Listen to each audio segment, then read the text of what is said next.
কথিত আছে সিমলাগড়ের মা কাউকে খালি হাতে ফেরায় না।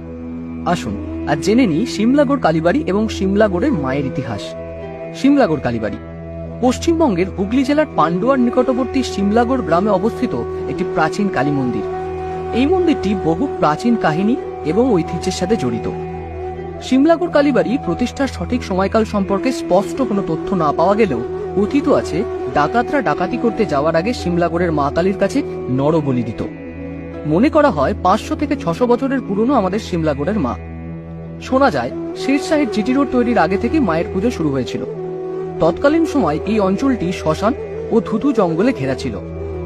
এক সাধক তার ধ্যানে কালীমাতার স্বপ্ন দর্শন করে সেই স্বপ্নের নির্দেশ অনুযায়ী মন্দির প্রতিষ্ঠা করেন। অবশ্য তখন ছিল না কোনো পাকা মন্দির।